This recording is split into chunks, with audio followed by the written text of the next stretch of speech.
ए चाचा, ए चाची, सखी के पेट में बहुत तेज दर्द होता, हॉस्पिटल लेके जाए के पड़ी। ए जी जल्दी से गाड़ी के इंतजाम करी और बेटिया के हॉस्पिटल ले जाए के बाद। लोग तैयार कर, हम अपने लेके आओ। चलो चलो, आराम से आराम से आराम से,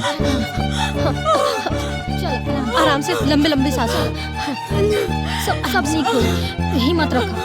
दरवाजा, ए चाची तू बैठा हुआ। हाँ चला, बैठा हुआ, बैठाओ जल्दी करा। आराम से बैठा।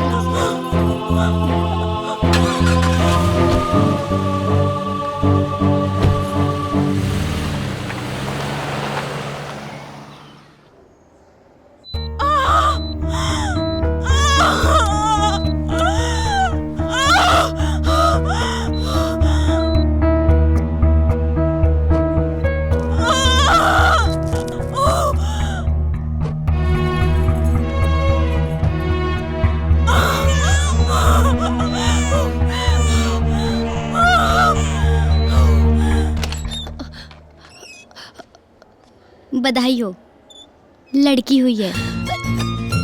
बढ़िया, थैंक यू थैंक यू। तू बहुत बन गई।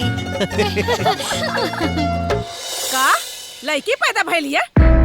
करे ये तो कहले रहले कि जांच में लड़का निकल रहला है। कई लड़की कहाँ से पैदा हो गई? का पेटवा में बदल गई का? हम का बताई मैं, डॉक्टर तो ये बतौले रहे। डॉक्टर ना माई, भाभी झूठ बोलने हुई है। ए बेटा देखा का हो कि मशीन भी गलत बता सकेला है? रहुआ बैठ के खाली सुरती मली है? अरे ऐसे कैसे मशीन गलत बता दे जी? आवेदा उनकरा के, उनकर खबर तो हम ले पानी। हमरा बिल्ली हम ही से धोखा।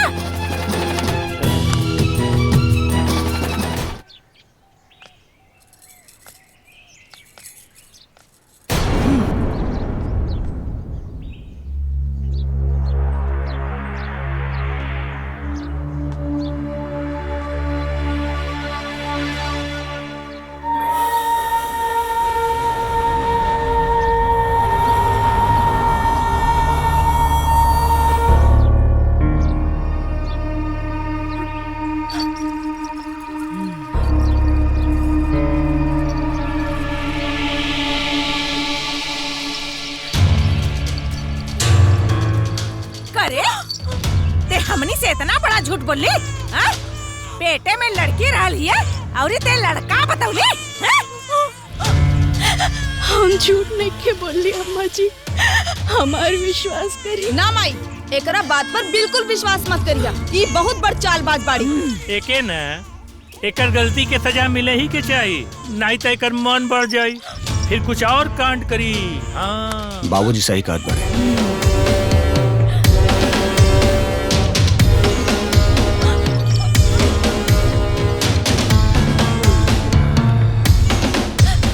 सब लोग मिल के करे कैसन सबक सिखाओ जाओ कि दोबारा ऐसा गलती करके हिम्मत ना करे।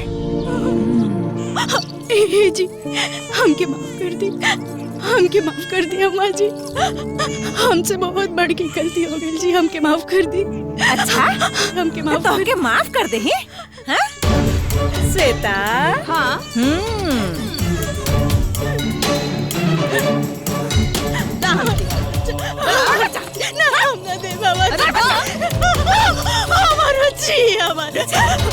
अम्मा जी हमके माफ कर दी।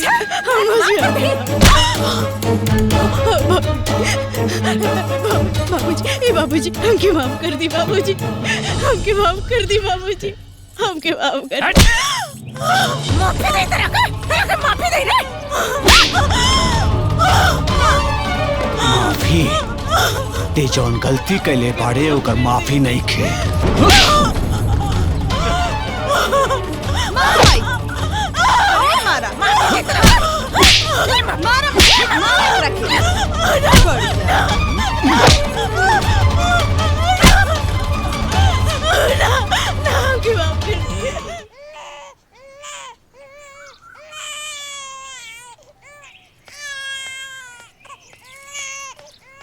अरे हमार गुड़िया रानी दूध पिएबू? आजा आजा हमार बच्चा, आजा। अरे हमार बाबू ना ना ना ना मत रो हमार बिटिया। दूध पिला। अरे रे कहो ए महारानी, बिटिया तो जन्मा के लेके आ गईलू, हैं? दहेजवा कहना लिएलू हो? हैं? अम्मा जी वो कहा ना बाबूजी हमार दर्द दवाई से बहुत परेशान रहे, यही से वो ना दे पैनी। इंतजाम हो जाए ना तो वो खुदे दे दी है। अरे माई सुन ले लू ना, ये सोचा तारी ऐसे ही बहकावत रहा ताकि एक दिन हम सब भुला जाए। कितना चालाक बाड़ी हाँ, और ये सोच ली जल्दी से बाल बच्चा पैदा हो जाए ताकि हम के केहू घर से न निकाल पाई। तू डाल डाल ता हम पात पात, हम तो हर कुल चला के बुझत पानी। अब हमारा के दहेज ना 5 लाख रुपया चाहिए। एकर के पैदा करे बाड़ू ना, एकर नामे जमा करे खातिर, ताकि बड़ हो जाए तो दहेज देवेगा काम आई। ए जी लेकिन बाबूजी 5 लाख रुपए कैसे दे पाई जी? ये तू समझा और ये तुम्हारे बाबूजी समझिए ना, हैं? हमके तो रुपया चाहिए तो चाहिए, और हाँ खाली 2 दिन के अंदर हमके रुपया चाहिए, ना तो ना है बिटिया से अपन ना हाथ धो देबू, समझ लो। खाली 2 दिन में रुपया चाहिए, ना तो तू जानिए और तोर काम जानी, समझ लिए? क्या करी, कहाँ से 5 लाख रुपए के इंतजाम करी? बाबूजी के बोलने से भी कोनो फायदा नहीं की। अगर पैसे का इंतजाम ना हो पाए तो ये लोग हमारे बच्चे के ना।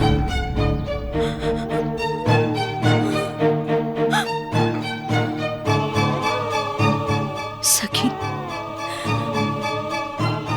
अब सखी हमारी मदद करी है, अब दूसरा कौन उपाय नहीं की।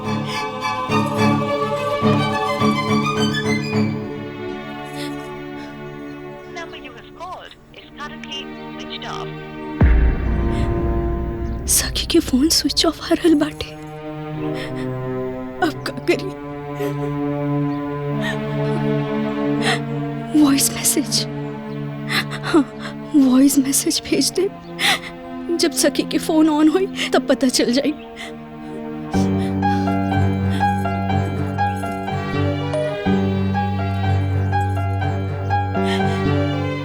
सखी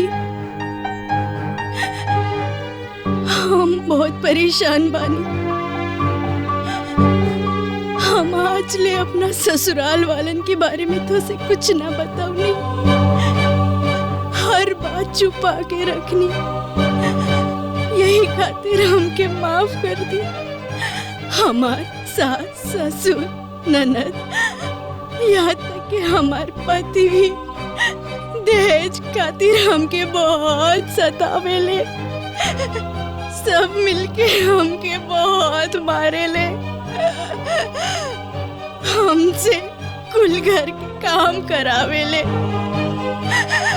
यहाँ तक के भरपेट खाना भी ना देवेले, और हमार गर्भपात करावे खातिर हमार जांच करावेले, क्योंकि कहीं लड़की ना बाटे, तो हम झूठ बोल देनी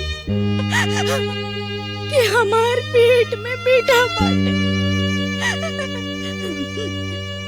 अब एकरा खातिर हमके बहुत मारेले, और कहीं ले कि 5 लाख रुपए ले आके देता, ना तो हमार बच्ची के जान ले ली। सकी 5 लाख रुपया दे के हमार बच्चिया की जान बचा ला, बाकी बात हम मिलके बताई।